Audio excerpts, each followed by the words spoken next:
మీ business ఏదైనా మీ ఊర్లో promotion చేయాలంటే అది సుమన్ టీవీతోనే సాధ్యం. ఇప్పుడే సంప్రదించండి. నమస్తే, వెల్కమ్ టు సుమన్ టీవీ. పైలా దాస్ గారు ఒక వర్గం స్త్రీలను ఉద్దేశించి మాట్లాడిన వ్యాఖ్యలు ఇప్పుడు తీవ్ర దుమారం రేపుతున్నాయి. మహిళలంటే వాళ్ళు ఏ వర్గానికి చెందిన వాళ్ళైనా కూడా మహిళలే, వాళ్ళది ఒక శక్తి, ఉమెన్ పవర్ అని మనం అనేక సందర్భాల్లో మాట్లాడుతూ ఉంటాం. కానీ ఇంత ఓపెన్ గా ఒక యూట్యూబ్ లో ఆయన వ్యాఖ్యలు చేయటం తీవ్ర దుమారం రేపటమే కాదు, అందరినీ కోపం తెప్పిస్తున్నాయి. ప్రతి మహిళ కూడా ఖండిస్తా ఉన్నారు. అయితే ఆయన మాట్లాడిన మాటలపైన స్పందించడానికి మనతో పాటు శ్రీమతి గంటి ఉషా గారు ఉన్నారు. ఇప్పుడు పర్టికులర్ గా బ్రాహ్మణ స్త్రీలు అని మెన్షన్ చేయడం ఎందుకంటారు? ఆయన ఇలా ఒక కక్షపూరితంగా ఆ మాటలు వచ్చాయంటారా? ఎవరితో సంసారాలు చేస్తున్నారు అని అంత ఓపెన్ గా అన్నాడు. ఎవరిని చూశాడమ్మా వీడు? మనం పొందిన జ్ఞానం ఒకరిని దూషించడానికి కాదు. తన నాలుకతో వ్యభిచారం చేస్తున్నాడు, ఇతన్ని అనాలి. అంటే దేవతలు ఎలా ఏమైపోయినా మరి ఆయన ఇంకో పిచ్చివేధ మాట అన్నాడు, అది నేను అనడానికి ఈ వేదం ఎందులో పెట్టుకోవడానికి? మరి ఇతన్ని కన్నందుకు ఈయన తల్లి సిగ్గుపడాలి కదా. మేడంతో మాట్లాడతాం. నమస్తే అండి. నమస్తే లక్ష్మి. ఎందుకు మేడం అతను అట్లా ఓపెన్ స్టేట్మెంట్ ఒక వర్గానికి సంబంధించిన స్త్రీలను ఉద్దేశించి మాట్లాడటం, దీన్ని ఎట్లా చూడొచ్చు అంటారు? దీన్ని అంటే ఇప్పుడు చాలా మందికి ఏదైనా చేసి ఫేమస్ అయిపోదాం అన్న ఒక తిక్క ఆలోచనలు చాలా మందికి ఉన్నాయి. ఇదే కాకుండా రెండోది సోషల్ మీడియా అన్నది ఒక అంటే కొన్ని రెస్ట్రిక్షన్స్ రూల్స్ లేకుండా ప్రతి వాళ్ళకి అవైలబిలిటీలోకి వచ్చేసింది. దాని వల్ల కూడా ఎవరి పైత్యాన్ని వాళ్ళు మీడియా ముందు కక్కేస్తున్నారు. ఇతన్ని విన్నప్పుడు నాకు ఒకటి అనిపించింది అనమాట. అసలు ఆయన ఏమన్నారు అంటే, ఆయన అన్న మాటలు ప్రతి స్త్రీ ఎవరిని వివాహం చేసుకున్నారో వాళ్ళతోనే వాళ్ళు సంసారం చేస్తున్నారా, మీరు పోయి బయటికి చూడండి ఎవరితో సంసారాలు చేస్తున్నారు అని అంత ఓపెన్ గా అన్నాడు. ఎవరిని చూశాడమ్మా వీడు? ప్రత్యేకించి మరి బ్రాహ్మణ స్త్రీలు అన్నాడు. ఎక్కడో ఎవరో ఏదో ఒకటో రెండో ఇన్సిడెంట్స్ జరిగాయో లేదో కూడా మనకు తెలియదు.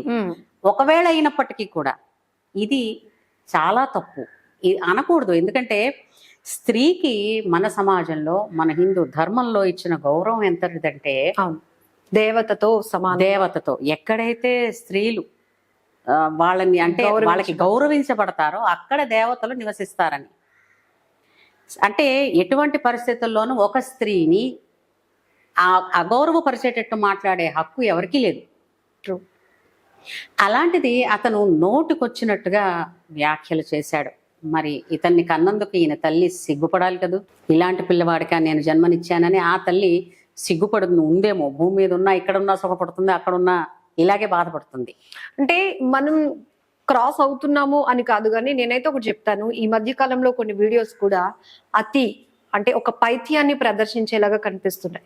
అంటే ఒక వర్గం పీపుల్ ని టార్గెట్ చేస్తూ మాట్లాడటం, వాళ్ళందరినీ హట్ చేస్తున్నాము అని కాకుండా ఇదేదో మనం పైశాచిక ఆనందం పొందుతున్నాము అనే రీతిలో కొంతమంది వ్యవహార శైలి ఉంటుంది. సో ఇప్పుడు మనం డిస్కస్ చేస్తున్నది కూడా పైలా దాస్ ఏదైతే ఒక వర్గం స్త్రీలకు సంబంధించి ఆయన వ్యాఖ్యలు ఉన్నాయో, ఈరోజు ప్రతి ఒక్కరు ఫైర్ అవుతున్నారు. మహిళలంతా ఇమ్మీడియట్ గా చాలా స్త్రీలనే కాదమ్మా, ఆయన తన మీద కొంతమంది వివక్ష చూపించారన్నారు. సరే, కొంతమంది వివక్ష చూపించారు, అది వాళ్ళ జ్ఞానం కావచ్చు. మరి నీకున్న జ్ఞానం ఎక్కడ ఏడ్చింది? నువ్వు వేదం చదివేనన్నావు. అవును, వాళ్ళేం గుప్పిట్లో మూసేసి దాచేయలేదు కదా వేదాన్ని, నిన్ను చదవనివ్వకుండా చేయలేదుగా. నువ్వు చదువుకున్నావు. చదువుకున్న దానిలో మరి చదువుకున్న చదువు నీకు బుద్ధి వికాసానికి సమాజానికి ప్రయోజనకారిగా ఉండేటట్టు ఉండాలి. కానీ తిరిగి నీ అజ్ఞానం కొద్దీ ఎవరు పడితే వాళ్ళని అంటే మీరు చదవనివ్వకపోయినా నేను చదివాను అది గొప్ప వాళ్ళకి కృతజ్ఞత చెప్పాలి.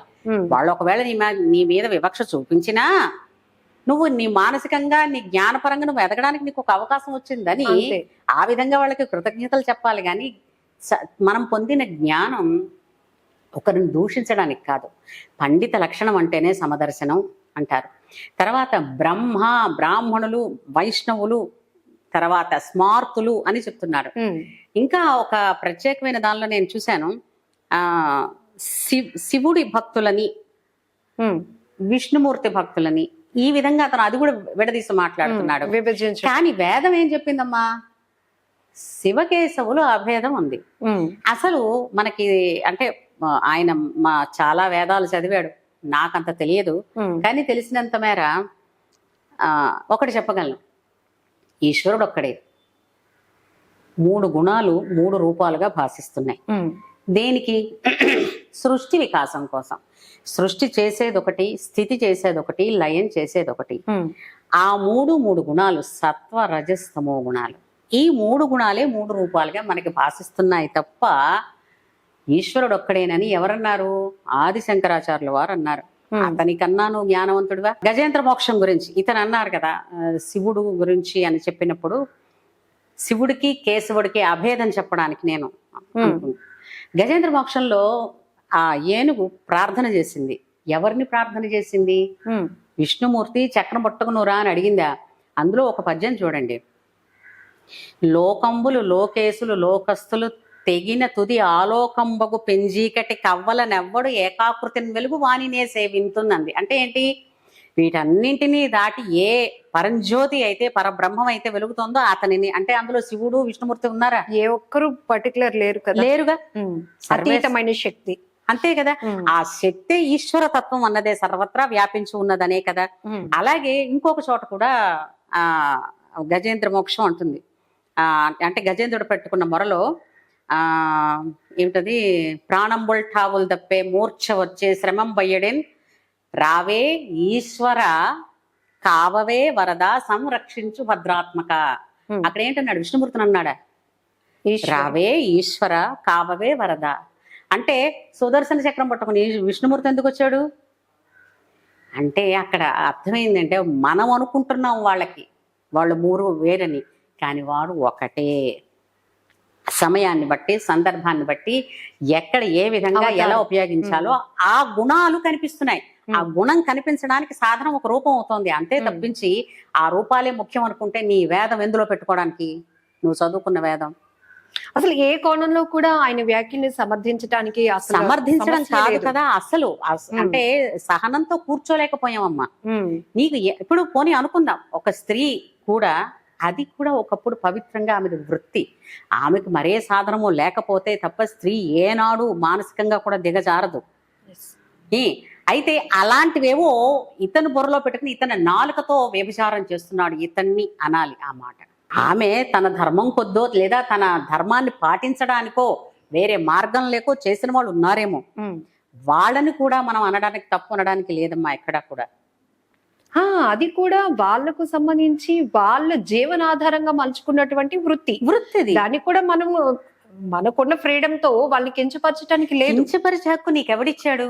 100% కదా. అలాంటప్పుడు అలాంటి వాళ్ళని అంటే అందరినీ కూడా నువ్వు ఒకే ఈ విధమైనటువంటి దృష్టితో చూస్తూ నువ్వు నీ నాలుకతో వ్యభిచరిస్తూ. ఉష గారు, ఈ పైలాదాస్ ఇప్పుడు పర్టికులర్ గా బ్రాహ్మణ స్త్రీలు అని మెన్షన్ చేయడం ఎందుకంటారు? ఆయన ఒక కక్షపూరితంగా ఆ మాటలు వచ్చాయంటారా? అతను ఇంతకు ముందు ఎక్కడో అణచబడ్డాడు కాబట్టి దీన్ని ఒక రివెంజ్ గా మాట్లాడాలి అనుకున్నట్టు. ఇప్పుడు చాతుర్వర్ణాలని నేనే సృష్టించానని భగవానుడే చెప్పాడు. అది కూడా వాళ్ళని ఎవరిని ఎలా ఏ విధంగా సృష్టించానన్నాడు? గుణ కర్మల్ని బట్టి నేను విభజించానన్నాడు. వాళ్ళ గుణము వాళ్ళు చేసే పని.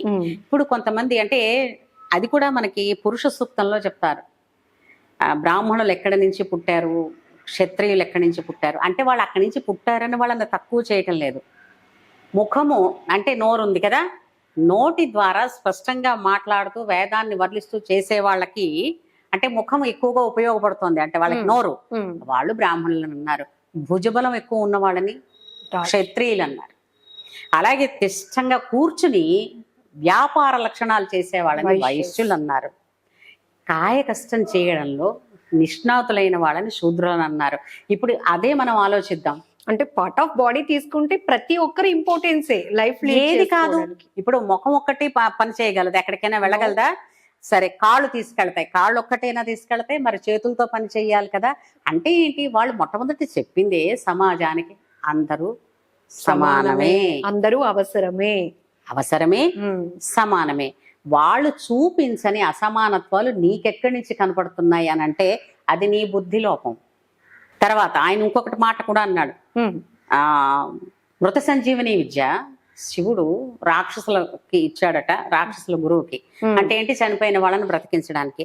అంటే దేవతలు ఎలా ఏమైపోయినా ఆయన ఇంకో పిచ్చి వెధవ మాట అన్నాడు. అది నేను అనడానికి నా సభ్యత అడ్డొస్తుంది కాబట్టి నేను దాన్ని అనటం లేదు. ఏమైపోయినా పర్వాలేదా అని అడిగాడు. ఒకటి ఆలోచిద్దాం. దేవతల దగ్గర ఏముంది? అమృతం ఉంది. అమృతం అంటే ఏమిటి? చావులేంది. మరి వీళ్ళని సమానంగా చూడాలి కదా, వీళ్ళకి మృత సంజీవిని విద్య ఇచ్చాడు. అంటే ఏంటి? మృత సంజీవిని విద్య వల్ల ఏంటవుతుంది? చనిపోయిన వాడిని బతికిస్తారు. ఇప్పుడు అక్కడ వాడు చనిపోడు, వీడు చనిపోయినా బతుకుతాడు, రెండు సమానమే కదా.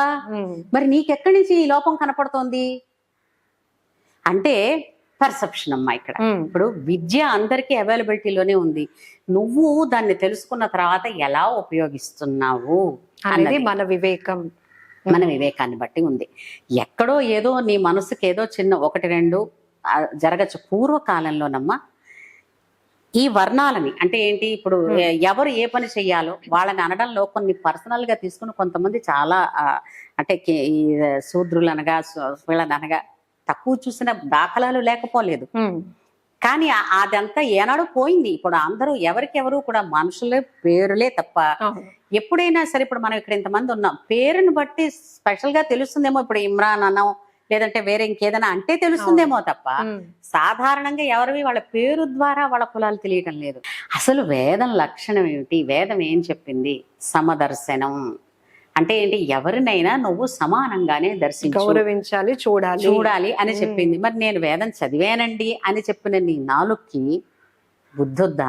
అంటే కొంతమంది ఎట్లా తయారయ్యారంటే, యూట్యూబ్ అనేది మనకు ఒక ఫ్రీడమ్ కల్పిస్తోంది. మనం ఏం చెప్పినా మనల్ని అనుసరించే వాళ్ళు ఉన్నారు కాబట్టి ప్రతిదీ చెల్లుతుంది అని ఒక వాళ్ళ వ్యక్తిగత కోణంలో ఆలోచించే పరిస్థితులు ఉన్నాయి.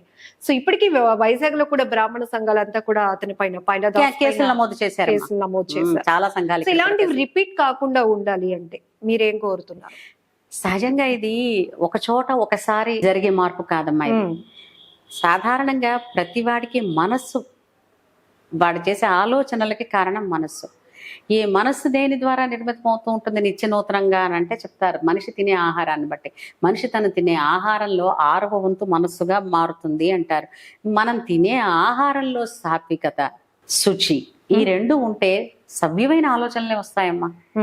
ఎవరైనా సరే ఒక్కసారి వాళ్ళని వాళ్ళు చెక్ చేసుకోండి. మనకి ఒక్కొక్కసారి చూడండి కొన్ని రకాల మసాలావో కారం తిన రోజున ఆ రోజున ఎక్కడ వస్తుందా? ఎందువల్ల? ఇటు దీనికి దానికి సంబంధం ఏంటి మనసుకిని అంటే గుర్తునే చెప్పలేదు. చంద్రుడు మనకు కారకుడు అంటారు కదా. ఆ మనస్సుకి ఏమిటి? ఆ చంద్రుడికి మనం నైవేద్యం పెట్టాలంటే ఏంటి పెడతామమ్మా? చక్కగా పాలు పెడతాం, లేదంటే పరమాణం పెడతాం. అంతేగాని ఆయనకి ఏమన్నా కారంగా హాట్లు ఏమైనా ఎప్పుడైనా నైవేద్యాలు పెట్టారా? అలాగని తెల్లవారు లేచిన దగ్గర నుంచి స్వీట్లు తినమని ఎవరిని చెప్పలేదు. కానీ సాత్వికమైన ఫుడ్ ఒకటే కాదు, వండే విధానాలు ఎలా ఉన్నాయి, మనం శుచిగా వండుతున్నామా? రెండోది, ఆ వంట సరుకులు తెచ్చేది శుచి అయిన ద్రవ్యంతో తెస్తున్నామా? ద్రవ్యం అంటే డబ్బులు. మనం పొద్దున లేచిన దగ్గర నుంచి రాత్రి పడుకునే లోపల ఎంతమందిని మన మాటలతో హర్ట్ చేశాం? కనీసం ఒక్క మనిషి అయినా ఆ రోజుకి మన వలన ప్రశాంతంగా తృప్తిని పొంది నవ్వాడా? ఈ రెండు ఎవరైనా చెక్ చేసుకుంటే ఆలోచనలు అవే మారుతాయమ్మా. Valid point. మీరేం కోరుకుంటున్నారు అనగానే ఇమ్మీడియట్ గా అతని పైన యాక్షన్ తీసుకోవాలి అని కాకుండా ఆ విచక్షణ రహిత ఆలోచనలు ఎక్కడ మొదలవుతున్నాయని చెప్పే పాయింట్ మీరు చెప్పారు. Thank you so much madam.